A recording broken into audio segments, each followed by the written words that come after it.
Hey, what's up guys and gals? It's the Tyrant here. Happy Monday to you. And here's some interesting news for you. So as you know, E3 2017 is right around the corner, roughly a month away, and people have been wondering, are we going to see Halo 6? And this does stand to reason. Typically, with the exception of the space between Halo Reach and Halo 4, all major AAA Halo titles are set roughly 3 years apart. To this end, usually we get our first peek at the new Halo game a year and a half early. Case in point, if a game comes out in 2018, we expect to see the first teaser for it in 2016. However, in a recent interview that was conducted on Reddit by 343 Industries' very own Sketch, Halo 6 will in fact not be showcased at E3 2017. This is definitely a different move and one we've never seen before. Let's go back to the history here because, again, this has gone on for every Halo game. That includes dating all the way back to the year 2000 when Halo Combat Evolved was showcased. So basically the way this system typically works is we get a teaser the year before, the following year we get some actual gameplay, and then a few months later the game is released. So let's go back to the history. Obviously, we've already talked about Halo Combat Evolved. Let's fast forward to Halo 2. So we did get the initial teaser trailer to Halo 2 a little before E3, but do keep in mind that this was a time when YouTube was not a thing yet. It wasn't born. So going viral wasn't really a thing back in the day. Having said that, we did get some pretty awesome footage for E3 2003 for Halo 2. And to this day, it's still hailed as probably one of the coolest trailers we've ever seen in the Halo franchise. And while the game was still in early development and we never actually got to see that portion of New Mombasa in the final product, it was something cool, something new. A year after that, in 2004, we got our new E3 trailer, and that was for the multiplayer. This was actual in-game footage. A few months later, Halo 2 was released. Fast forward to Halo 3, E3 2006, we get our first teaser at what will be Halo 3. Fast forward another year, we get an awesome montage of the campaign itself. Moving to Halo Reach, we get our first look at E3 2009. We get our first look at Reach itself as it's being attacked by the Covenant. E3 2010, we get some gameplay of Reach. E3 2011, we get our first teaser of Halo 4. Now do keep in mind that Reach and 4 are unique in the sense that they were only 2 years apart instead of 3.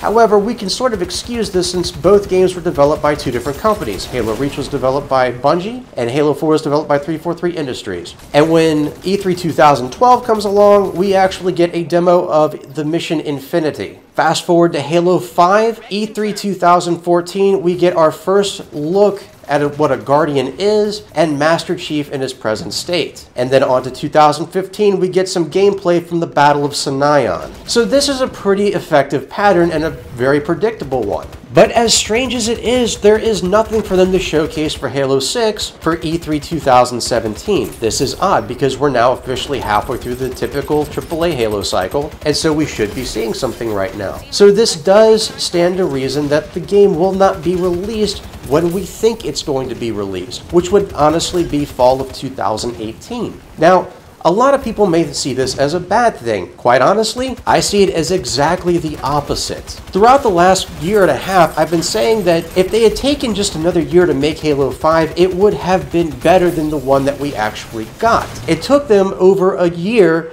to actually complete the game after it was released. Remember, when Halo 5 was initially released, we had a pretty bare-bones game. A half-assed campaign, not much to go on in multiplayer except for maybe Warzone, and now fast forward a year, we have the best Forge we've ever seen. We finally have Warzone Firefight and a number of critical updates. So as I've been saying, if they had taken extra time, then maybe we would have a better game overall. And that's what I'm hoping they're doing with Halo 6, not rushing it out. I would much rather them take some extra time to actually get it right and give us the perfect game than to just get it out of the market when they have to and then update it as they go along. And again, I've been saying this for a while now. So to that end, I'm not saying that the game's going to be delayed a year, but I think that there is a high probability that we'll see an early release in 2019. Hear me out on this. So this, typically with Halo games, we've seen them released in the fall. But We saw an exception this past time with Halo Wars 2, which was released in February. Now, if Halo 6 were released early on, say either late winter or early spring in 2019,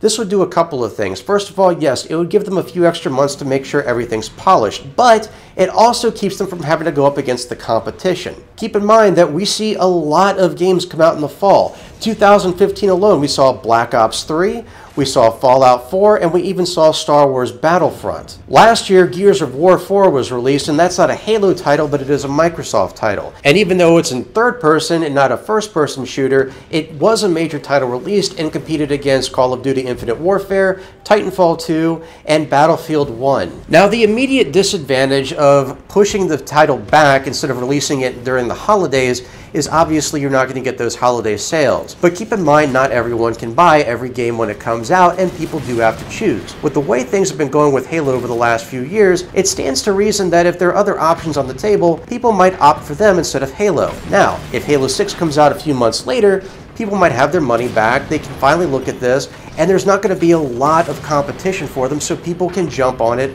and it will be a bigger success overall. Now, keep in mind that this is all theory. The only thing that's been confirmed as fact here is that Halo 6 will not be showcased at this year's E3. But this is a very unprecedented move from a Halo standpoint. It's never happened before, and since there is nothing to showcase for E3, it does stand to reason that they don't have anything that they have ready to be presented to you. They may not have even gotten that far yet. They could still be writing the story, they could still be putting major components together before they can actually showcase anything at all. And this does stand to reason that they do need more time to work on it. But as I said, this is good news for Halo fans everywhere. Yes, you may have to wait longer for the next Halo title, but it does mean that the chances are we'll be getting a much better and much more satisfying one. So that is the latest news for Halo 6 this week. Click that subscribe button to keep up with the latest news for Halo, and don't forget to check out this channel for more video game related content every Monday, Wednesday, and Friday right here on MythicTyrant.com. And tell me in the comments below, what do you think of this move? Would you rather see Halo 6 delayed and have a better game, or do you want it rushed? Honestly, I prefer the former. So let me know what you think in the comments below, or you can hit me up on both Facebook and Twitter. Links to my social media can be found in the description below. Thanks so much for watching, guys and gals. I'll catch you right back here next time. And as always, I'm the Tyrant, signing off.